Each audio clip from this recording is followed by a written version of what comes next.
Imagine two retirees. They're both 65 years old. They both retire with exactly $1 million in savings. And they both decide to withdraw $70,000 a year. That's a 7% withdrawal rate. 15 years later, one retiree still has a healthy portfolio and isn't worried about money. The other has watched their savings shrink much faster than expected and is starting to wonder whether they'll outlive their nest egg. Same age, same amount of savings, same withdrawal rate. Completely different outcome. So what happened? It wasn't because one retiree picked better investments. It wasn't because one got lucky. And it wasn't because 7% is automatically safe or automatically dangerous. The difference came down to one factor that most people never hear about when retirement withdrawal rates are discussed. By the end of this video, you'll understand exactly what that factor is,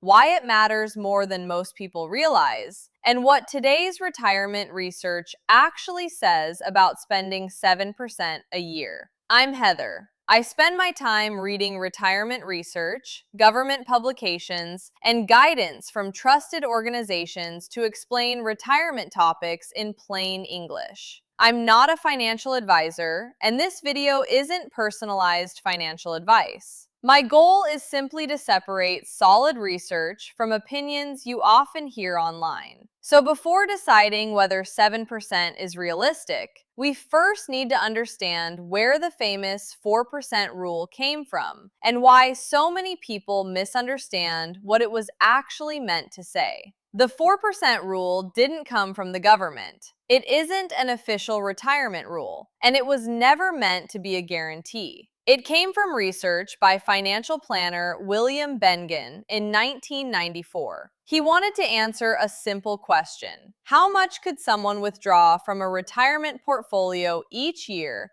without running out of money over a 30-year retirement? To find out, he studied decades of historical U.S. market data, including some of the worst periods for investors. His research showed that someone with a diversified portfolio of stocks and bonds could have withdrawn about 4% in the first year of retirement, then increased that dollar amount each year to keep up with inflation, and historically made it through even the toughest 30-year periods. Over time, that finding became known as the 4% rule. But here's what many people miss. It wasn't saying that 4% is always the perfect number, and it definitely wasn't saying that anything above 4% is guaranteed to fail. It was simply the result of one historical study based on specific assumptions, such as the length of retirement, the mix of investments, and how withdrawals were adjusted for inflation. Since then, retirement researchers have continued studying withdrawal rates. Some newer studies suggest that under the right conditions, retirees may be able to start slightly higher than 4%.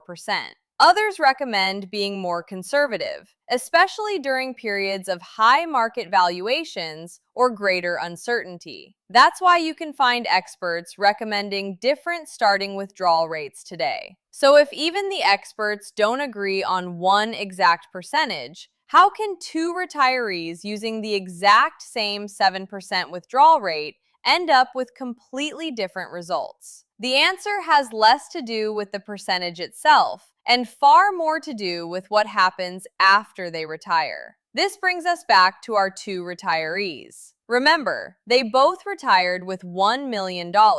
They both planned to withdraw $70,000 every year. Yet one ended up in a much stronger financial position than the other. The biggest reason is something retirement researchers call sequence of returns risk.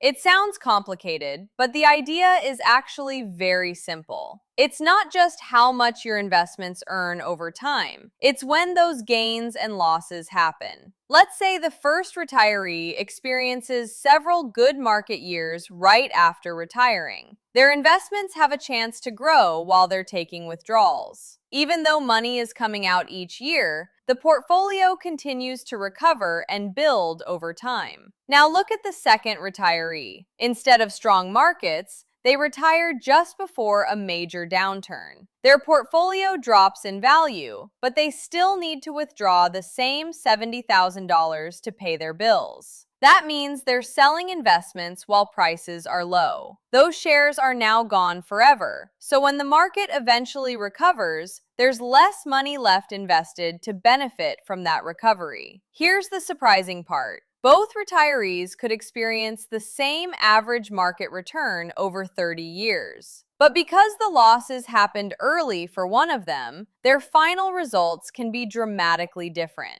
That's why a fixed 7% withdrawal rate can work for one retiree and fail for another. The percentage didn't change, the timing did. And that's exactly why many retirement experts have shifted away from asking, what's the perfect withdrawal rate? Instead, they ask a much more important question. How flexible is your retirement plan when the market doesn't cooperate? This is where many retirees make a costly mistake. They choose one withdrawal rate and promise themselves they'll stick with it no matter what happens. But the market doesn't work that way. Some years, your investments will perform well. Other years, they won't. And retirement research increasingly shows that being flexible often matters more than starting with one specific percentage. For example, suppose the market has a strong year and your portfolio grows well above your expectations. You may be able to spend a little more without putting your long-term plan at risk. But if the market falls sharply, continuing to withdraw the exact same dollar amount can put extra pressure on your portfolio. In that situation, reducing discretionary spending for a while, such as delaying a vacation, postponing a new car, or cutting back on other non-essential purchases, can give your investments more time to recover. Another factor is where your retirement income comes from. If Social Security or a pension already covers most of your essential expenses, your investment portfolio doesn't have to pay every bill. It mainly funds your lifestyle, giving you much more flexibility during difficult market years.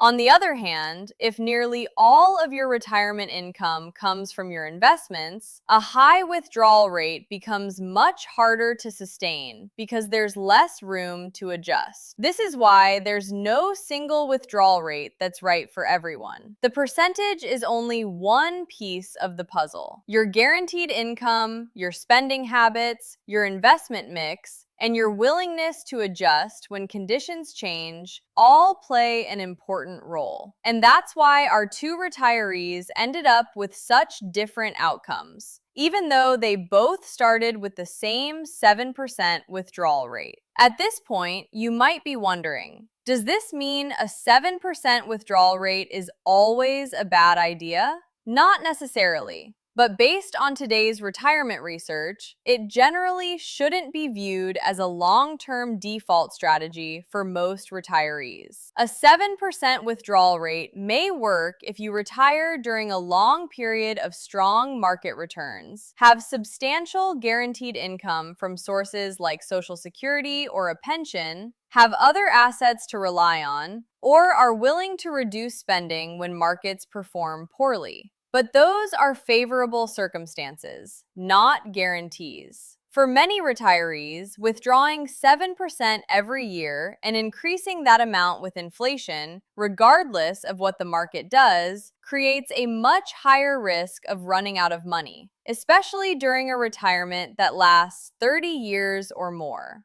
That's why many retirement researchers today focus less on finding one magic number and more on building a plan that can adapt over time. Instead of asking, can I safely spend 7%? A better question is, if the market falls for 2 or 3 years after I retire, what changes am I willing to make? That question is often far more important than choosing between 4%, 5%, or 7%.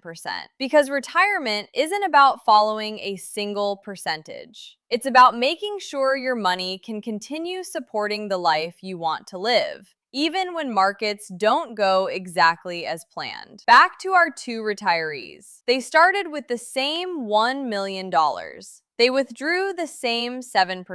But they didn't get the same result. Not because one was smarter, not because one found a better investment, but because retirement is about much more than choosing a percentage. When the market rises or falls, how much guaranteed income you already have, how long your retirement lasts, and whether you're willing to adjust your spending can all make a bigger difference than the withdrawal rate itself. That's also why there's no honest answer to the question, is 7% safe? For some retirees, it may work. For many others, it may not. The research doesn't support one simple number that works for everyone. It supports having a plan that's realistic, flexible, and reviewed regularly as your circumstances change. If there's one thing to take away from this video, it's this. Don't build your retirement around a percentage. Build it around a plan. If you found this explanation helpful, consider subscribing for more retirement videos based on credible research and official guidance, not headlines or internet myths. And I'd like to hear from you.